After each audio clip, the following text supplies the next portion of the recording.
ये एक चीज़ है कि यूपीएससी में आएंगे स्ट्रेस नहीं होगा, ये पॉसिबल ही नहीं है। तो मेरे पिताजी ने बोला कि बेटा तुम प्लान ए पे ध्यान दो, प्लान बी पर तुम्हारे पिताजी ध्यान देगा। ज़्यादा क्वालिफाई होने लगता है, सीसेट की कोचिंग बंद होने लगती है तो सीसेट का उसी साल पेपर टफ आ जाता है। अजी साग बना लूँ, रोटी बना लूँ, दलिया बना लूँ। सुना आपने, ये होनहार युवा अपने सपनों को पूरा, देश का भविष्य संवारने के इरादे से दिन रात मेहनत कर रहे हैं। कोई बिहार के सीतामढ़ी से तो कोई यूपी के जौनपुर, प्रतापगढ़ और बागपत से है। इन सब का ठिकाना दिल्ली का मुखर्जी नगर है। वही मुखर्जी नगर जो यूपीएससी की तैयारी का सबसे बड़ा हब है। यहाँ की हर सड़क, हर गली और हर इमारत सिविल और प्रतियोगी परीक्षाओं की एक दास्तान सुनाती है। दीवारों पर जगह जगह चस्पे इश्तिहार और कोचिंग सेंटर्स के होर्डिंग्स मुखर्जी नगर की पहचान है। चाय की दुकानों पर स्टूडेंट्स की भीड़ सिविल सेवा की क्रेज और उसकी प्रतिष्ठा को बताता है। यूपीएससी क्रैक करने का दबाव और उसकी ज़रूरत इनकी एक अलग दुनिया तैयार कर देती है। पढ़ाई लिखाई के प्रेशर और उसके स्ट्रेस से गुजरते हुए कुछ तो अपने सपने पूरे कर लेते हैं, लेकिन एक बहुत बड़ा हिस्सा कामयाबी के इस रेस में पिछड़ जाता है। उनके सपने अधूरे रह जाते हैं। यूपीएससी की करीब 1000 सीटों के लिए जो हर साल घटती बढ़ती रहती हैं, करीब 12 लाख स्टूडेंट्स अपीयर होते हैं।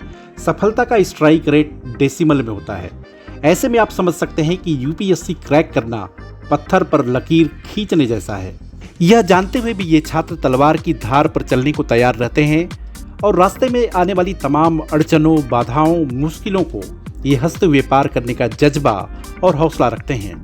इनकी पढ़ाई लिखाई, इनकी दिनचर्या और मेहनत देखकर कई बार तो लगता है कि ये अलग मिट्टी के बने हुए हैं। हाल ही में आई 12वीं फेल फिल्म बहुत हद तक इनके संघर्ष को दिखाने में कामयाब रही है। इन्हें पास जाकर और इनके संसार को समझने के लिए इंडिया अड्डा की टीम दिल्ली के मुखर्जी नगर पहुंच गई। हमने इनसे बहुत ही बेसिक सवाल किए। हमारा पहला ही सवाल था कि सिविल सेवा की तैयारी के लिए मुखर्जी नगर को ही क्यों चुना। मुखर्जी नगर ही अयोध्या से क्यों आए? क्योंकि अब सारी चीज़ें जब से पूरा हब बना हुआ है यूपीएससी का, तो जाहिर सी बात है कि तैयारी करने के लिए और फिर कुछ करना पड़ेगा। यहाँ का प्लस पॉइंट क्या है? प्लस पॉइंट यही है, इन्वायरमेंट, माहौल मिलता है अपना। अगर आप पढ़ना चाह रहे हैं तो इस माहौल में वो कर सकते हैं, वहाँ पर हमें माहौल नहीं मिलता है। अच्छा, आप यहाँ कोचिंग ही कर रहे हो? जी। आप जैसे 1 साल से कर रहे हो, तो आपको क्या लगता है कि कोचिंग करना ज़रूरी है तैयारी के लिए? अब देखिए, सबका अपना अपना वो होता है। बहुत लोग ये भी बताते हैं कि बिना कोचिंग किए भी किया जा सकता है, लेकिन मुझे ये लगता है कि जैसे आपको कंटिन्यूटी बनाए रखने के लिए, निरंतरता अपने अंदर बनाए रखने के लिए कहीं ना कहीं जुड़ना ज़रूरी होता है। क्योंकि ये पूरा प्रोसेस, जैसे बहुत लोग ये बता देते हैं कि हमारा 2 महीने में होगा, 4 महीने में होगा, 6 महीने में होगा, वो जब आप इस फील्ड में आएंगे तो वो पॉसिबल लगता नहीं है। क्योंकि आपको 1.5 साल 2 साल लगातार लगना पड़ता है। उसके लिए कहीं ना कहीं आप एक जुड़े रहेंगे, गाइडेंस मिलती रहेगी। देखिए, गाइडेंस ही ज़रूरी नहीं है, एक होता है मोमेंटम आपका बना रहे। आप 1.5 साल मेहनत करते रहो, लगातार पढ़ाई करते रहो। 2 महीने 3 महीने तो हम कर सकते हैं, लेकिन लगातार 1.5 साल करने के लिए बहुत आसान काम होता नहीं है। तो इसलिए लोग कहते हैं 12 घंटे 14 घंटे, कितना मतलब लगता है, आइडियल क्या लगता है? मुझे तो फिजिबल लगता नहीं है। जैसे 12-14 घंटा बहुत ज़्यादा हो जाता है। 14 घंटा अगर आप बैठिए तो पता चलेगा नहीं, वो चीज़ें बहुत प्रैक्टिकल नहीं लगती हैं। अब हो सकता है किसी का अपना विशेष हो रहा हो, अपना कर ले जाए, वो हम किसी को नहीं कह रहे हैं, लेकिन वो अपवाद ही होंगे। तो इलाहाबाद से दिल्ली क्यों चले मुखर्जी नगर? यहाँ थोड़ा सा अच्छा ब्रांच सुने थे कि यहाँ अच्छा ब्रांच है। कोचिंग करने के? हाँ, टीचर अच्छे हैं। कोचिंग कर रहे हैं? हाँ, कोचिंग AIS। जैसे तैयारी में पिछले 1.5 साल से कर रहा हूँ। 1.5 साल। मुखर्जी नगर ही क्यों आप आए? क्योंकि बचपन से सुना था कि मुखर्जी नगर ही दिल्ली में जगह है जहाँ पर आदमी प्रिपरेशन कर सकता है, उसको माहौल यहाँ पे मिलता है, इसलिए मैं यहाँ पर आया था। कोचिंग के बाद रोजाना 6 से 8 घंटे की पढ़ाई करने वालों से हमने पूछा कि अपना स्ट्रेस कम करने और मनोरंजन करने के लिए क्या करते हैं, तो जवाब मिला। जैसे आप जब पढ़ाई करते हैं तो थक भी जाते होंगे, तो एक तो वो स्ट्रेस को कैसे फिर नॉर्मल लाने के लिए क्या करते हैं, दूसरा मोटिवेशन के लिए क्या चीज़ें आप? मोटिवेशन तो यहाँ पे यही है जी, अगर किसी को मोटिवेशन लेना हो तो कि आसपास में देखते हो आपको बहुत सारे एक्सपीरियंस मिल जाएंगे। अगर आप अच्छा ग्रुप बनाना चाहोगे, अच्छा बन जाएगा। और मोटिवेशन से अच्छा तो हो सकता है, मैं घर पे भी पढ़ कर देखा है, घर पे चीज़ आदमी को मिलती नहीं, वहाँ पे जल्दी आदमी थक जाता है। माहौल बहुत बड़ा मैटर करता है। और प्लस कॉन्फिडेंस लेवल बूस्ट होता है, आपस में बोलते हैं, बातें करते हैं, किसी टॉपिक पे मुद्दा करते हैं तो आदमी को अपनी कमी का पता चलता है। घर में आदमी एक ही साइड में फॉलो कर जाता है, लेकिन यहाँ पे थोड़ा ठीक हिसाब बन जाता है पढ़ने का लिखने का। सबसे बड़ी बात माहौल की है, माहौल ही आपको आंसर राइटिंग करना सिखाता है। और स्ट्रेस कैसे आप निकालते हैं? स्ट्रेस तो जी देखो, अगर पढ़ाई करोगे बनेगा ही, कंटिन्यूस कोई काम करोगे स्ट्रेस तो देखो बनेगा ही। लेकिन ये है कि अगर शाम को आदमी डेली खेलने चले जाए 2-3 घंटे, अच्छे अच्छे दोस्त बन जाए, हंसी मजाक हो जाए तो स्ट्रेस दूर हो जाता है। थोड़ा आगे माहौल ऐसा है, घूमता फिरता है आदमी तो थोड़ा फील करता है। अच्छा, यहाँ एक दौर था जब माता पिता अपने बच्चों पर IAS PCS बनने का दबाव डालते थे और उन्हें तैयारी करने के लिए बाहर भेजते थे। ऐसे बहुत सारे अलग अलग क्षेत्रों के सेलिब्रिटी भी यही कहते हैं कि उनके माता पिता ने उन्हें IAS की तैयारी करने दिल्ली भेजा था, लेकिन अब स्टूडेंट्स खुद ही नौकरशाह बनना चाहते हैं और इसके लिए जी जान लगा देते हैं। कई ऐसे हैं जिन्हें अर्जुन की तरह केवल मछली की आँख ही दिख रही है। जी सर, वो तो है, लेकिन आदमी खुद के अंदर भरोसा होना चाहिए। अगर आदमी चाहे तो कुछ भी कर सकता है। तो प्लान बी भी कुछ लेके चलते हैं? नो सर, हमारा प्लान है केवल प्लान है। तो फोकस रहे कि मेरा होगा नहीं होगा। ये तो कहीं लिखा ही नहीं है कि नहीं होगा सर, अगर हमारा मेहनत सही है। कितना घंटा पढ़ते हैं? जी अभी तो क्लास है, क्लास के साथ 6 से 7 घंटा दे पाते हैं। तो यहाँ मतलब मुखर्जी नगर कैसे आना हुआ? मैंने जब 9वीं क्लास में था तो मेरे तरफ एक DM सर थे, तो मेरे स्कूल में आए थे तो मैं उनसे प्रभावित हुआ था। तो मैंने भी सोचा कि आगे चल करके UPSC की प्रिपरेशन करूँगा। तो मैंने अपने पिताजी को बताया कि पिताजी मैं IAS बनना चाहता हूँ। तो मेरे पिताजी ने बोला यहाँ तक कि बेटा कि IAS में जल्दी सिलेक्शन नहीं होता है, कि तुम डॉक्टर बन जाओ। फिर मैंने नीट का अटैम्प्ट दिया था, नीट में मैंने 450 नंबर भी लाया था। फिर मेरा सिलेक्शन कॉलेज तो नहीं मिल पाया, तो फिर मैंने UPSC के लिए मुखर्जी नगर को चल दिया। नहीं सर, मैं बता रहा हूँ, मेरे पिताजी ने बोला कि बेटा तुम जो सर लोग बताते हैं कि प्लान B क्या है, तो मेरे पिताजी ने बोला कि बेटा तुम प्लान A पे ध्यान दो, प्लान B पर तुम्हारे पिताजी ध्यान देगा कि आगे क्या करना है। लेकिन सर मैंने खुद को प्लान B सोच रखा है। आपने क्या सोचा है? मैं सोच रखा हूँ कि अगर बाय द वे UPSC में सिलेक्शन नहीं होगा, वैसे तो मेहनत कर रहा हूँ, भगवान के माता पिता का आशीर्वाद से होगा ही। अगर बाय द वे नहीं हुआ तो मैं भविष्य में जियोग्राफी बच्चे को पढ़ाना स्टार्ट करूँगा। जी सर, टीचर ही बनूँगा। समय के साथ UPSC की पढ़ाई लिखाई हाईटेक होती जा रही है। ऑफलाइन के साथ अब ऑनलाइन कोचिंग और स्टडी मटेरियल मौजूद हैं। इन दोनों व्यवस्था में कौन सी व्यवस्था अच्छी है, उनका कहना था।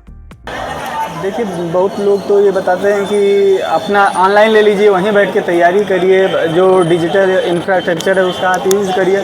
लेकिन देखिए, किताब का अपना महत्व है, स्क्रीन का अपना महत्व है। जो चीज़ें किताबों से मिल सकती है वो स्क्रीन से कभी नहीं मिल सकती है। तो जाहिर सी बात, मुझे मेरा व्यक्तिगत ये मानना है। तो यहाँ जैसे आप चूँकि 1.5 साल से हैं, तो यहाँ पे आपको क्या अलग दिखता है? जी 1.5 साल में एक चीज़ देखी है मैंने, ऑनलाइन का थोड़ा सा क्रेज़ बढ़ा है और पॉपुलेशन ज़्यादा आनी शुरू हो गई है पहले से यहाँ पे। हमने मुखर्जी नगर में अलग कमरा लेकर और PG में रहकर तैयारी करने में एक छात्र पर आने वाले खर्च के बारे में भी जानना चाहा।